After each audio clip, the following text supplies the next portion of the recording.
इस्लामाबाद दुनिया का दूसरा सबसे खूबसूरत तरीन दारुल हुकूमत है। दारुल हुकूमत की खूबसूरती की एक बहुत बड़ी वजह यहाँ पर मौजूद मारगला के पहाड़ और उन पहाड़ों में मौजूद हाइकिंग के ट्रैक शामिल हैं। ऐसा ही एक ट्रैक सेक्टर D12 के पास शाह अल्लाह दित्ता की कदीम गारों के साथ शुरू होता है और बन फकीरा स्टूपा, जो कि बुद्धिस्ट स्टूपा है, के पास जाकर खत्म हो जाता है।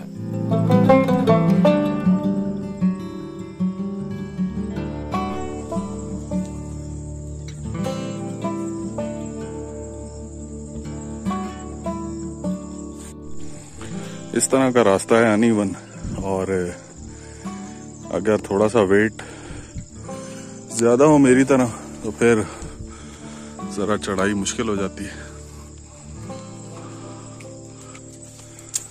डंडी जरूरी है इस ट्रैक के लिए। हाँ, ये बहुत जरूरी है सर।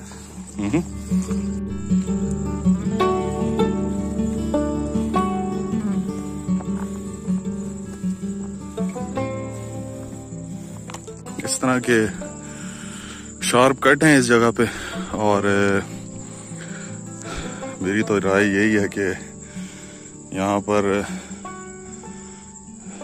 हाइकिंग करने वाले हजरात के लिए जो है वो बड़ी ही तबाहकुन किस्म की डेस्टिनेशन है। ऊपर सफर को जारी रखते हैं, देखते हैं आगे क्या होता है।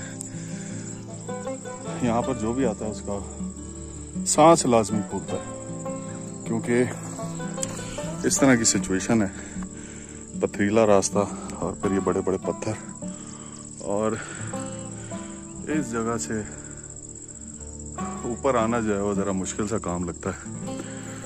ये तारीखी ट्रैक तकरीबन 2 किलोमीटर लंबा है और इंतहाई घने जंगल में खासी चढ़ाई चढ़कर तय होता है। इस तरह के नज़ारे देखने को मिलेंगे यहाँ पे आपको। वेरी लश ग्रीन एरिया और काफ़ी स्टीप चढ़ाई हैं, जो कि अच्छा वाला कोलेस्ट्रॉल जो है वो बर्न कर देती हैं।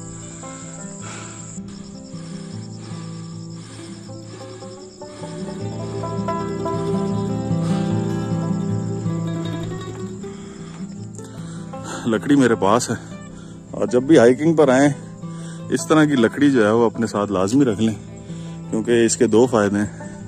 एक तो आपको चढ़ते हुए सहारा रहता है, और दूसरा ये कि किसी भी किस्म की गैर मुमकिना चीज़ जो है वो उससे थोड़ी बहुत इम्यूनिटी मिल जाती है। तकरीबन 1 घंटे की पैदल वॉक के बाद बिलाखिर जो है वो सरफेस कुछ इस तरह का लेवल हुआ है और हम पहुंच चुके हैं बन फकीरा स्टूपा। काफ़ी हाइट की जगह है, काफ़ी एक्साइटमेंट है, थ्रिल है, और मेरा ख्याल है कि यहाँ पे लाजमी आना चाहिए। उसकी वजह ये है कि एक तो यहाँ पे आपको मज़ीद नेचर से करीब आने का मौका भी मिलेगा, और प्लस ये कि सिंगल ट्रैक है, फैमिलीज़ के लिए मेरा ख्याल रिकमेंडेड नहीं है, थोड़ा सा टफ है। तो ये सारी सूरत हाल है। मशहूर माहिर आसार कदीमा डॉक्टर हसन दानी के मुताबिक स्टूपा ज़ायरीन को धर्मा राजिका या टेक्सला में मौजूद बुद्ध मत की जगहों तक पहुंचने के लिए या रहनुमाई फराहम करने के लिए तामीर किया गया था। स्टूपा की तामीर क़ब्ल अज़ मसीह की गई।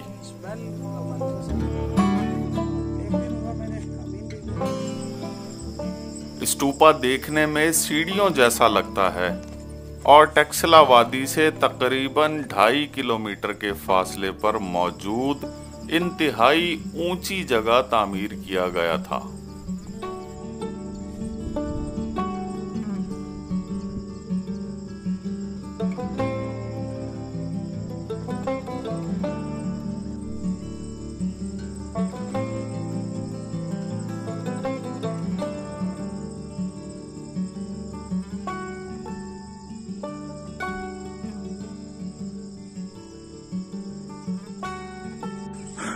इसकी बनावट को देखकर वही बार बार अंदाज़ा होता है कि यहाँ पर ज़लज़ला प्रूफ उस ज़माने में तामीरात करने का बहुत ज़्यादा रुझान रहा था, क्योंकि नॉर्मली